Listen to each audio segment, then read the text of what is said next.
What's up, space pirates? This is your admiral, the deliciously dank Dr. Disaster, and the moment that Steam capitulated to the payment processors and allowed their site to be subject to the terms and conditions of the cabal of big financial institutions, we knew it wouldn't be a slippery slope. It was going to be a freaking cliff. We knew it wouldn't just stop at Steam, and it didn't. We have just gotten news that the censorship mob has now come after the website itch.io, which, if you aren't familiar, this is a platform which functions as a marketplace for indie developers to sell their games. But anyhow, now they have come under the attack of the payment processors as well, being forced to delist a shitload of not suitable for work games, which is ridiculous considering that we're talking about a small group of unelected jackasses dictating their morality to everyone else and getting by with it because collectively they provide an essential service that nobody else does. Why hasn't anybody put you in your place?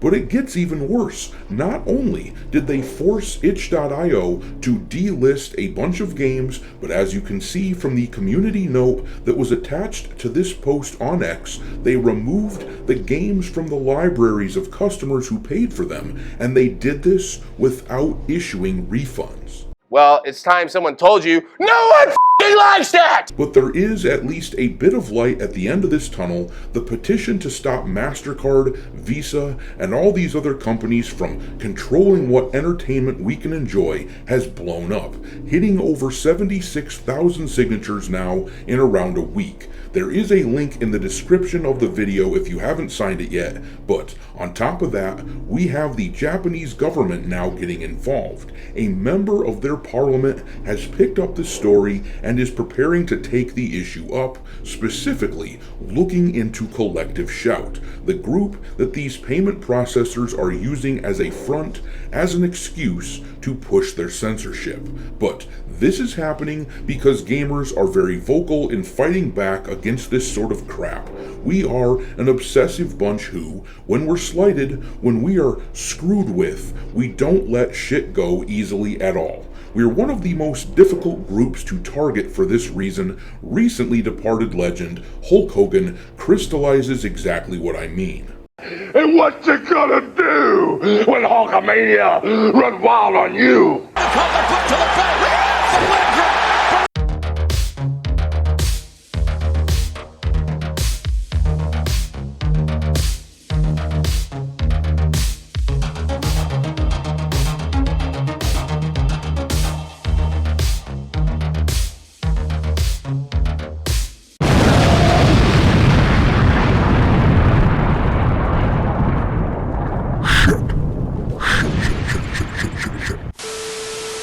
Alright, me hearties, make sure that you hit the like button on this video, share it with your friends, subscribe to the channel if you haven't already, and also, don't forget to follow me over on X, where my handle is Dr. Disaster 1. I keep a list on there of games lousy with wokeness pinned to the account at all times for your reference. I've also started uploading some content onto Rumble too, so make sure that you follow Dr. Disaster over there. But like I was saying, gamers are a stubborn lot who are difficult to screw with. We're a tough nut to crack, which is why our hobby is being attacked in the first place by these payment processors. As I talked about a week or so ago, Steam has been under fire from the likes of the Anti-Defamation League and members of the US government for a while now.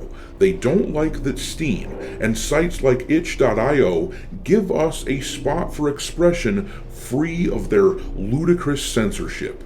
We are famously a stubborn and independent lot, and I think the payment processor cabal has been tapped for this fight because they are the big guns. They form a currently unbeatable monopoly that brings these companies like Steam to heel. If they can't force us to comply, the gamers that is, then they'll come for the things that we love. And here's the thing, I sincerely don't blame Steam or Itch for capitulating to these scumbags, because the alternative is simply shutting down. Without someone to process payments, these sites will shut down. So either they play along with the censorship and sacrifice a subset of the games on their platform, or the whole site becomes inoperable, and those games will be lost anyway, and every other game will be lost as well.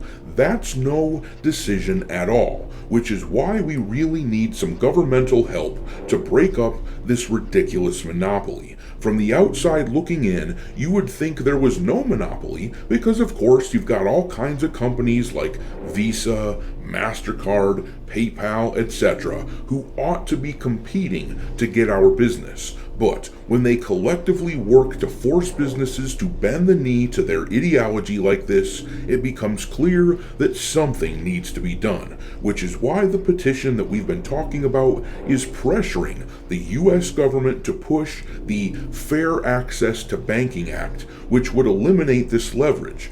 I mean, for Pete's sake, as you can see here, they've started coming after a Japanese visual novel site as well, and it won't just be things of an adult-oriented nature that they will come after either. Years ago, these same vermin went after GTA 5. They will morality police everything we love if we let them.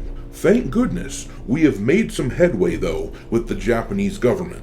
This Japanese politician here has been in contact with Madam Savvy over on X, and he wrote to her here saying, "Thank you for sharing the information about Collective Shout. I believe that these escalating movements to restrict expression have the potential to shrink and destroy the global content industry. The reality of these movements is still largely unknown in Japan, so I would like to inform the Japanese public and also deliver it to the Japanese parliament." So take heart, people. It takes a lot of work, but our voices are being heard.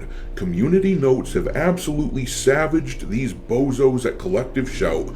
This Collective Shout associate wrote here, "Gamers are dredging up our support of Netflix film Cuties in an attempt to paint us as pro-exploitation." To be honest, it isn't that we think that you're pro-exploitation, it's that we have noticed you are anti whatever it is that we like, and that you have no real standards. But then she wrote here, "The same people attacking us now are defending games that literally allow players to simulate adult content. Make that make sense." And then the community note does indeed make that make sense, saying, "The difference between those games and Cuties is, those games are entirely fiction, while Cuties exploits real children, around 650 young girls for audition alone. Child exploitation, regardless of the intention, is still child exploitation.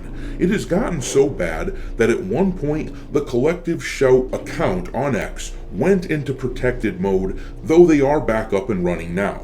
But while slapping down Collective Shout is a fine thing because their overbearing, censorious asses need pushed back against, it is important to remember that this appears to be a front group for the real threat, the payment processors who use a group like this to justify them imposing their own morality on everyone else. The real conflict is in pressuring governments to do something about this monopoly, because coming after adult content is the Trojan horse. Some people may think that sounds reasonable.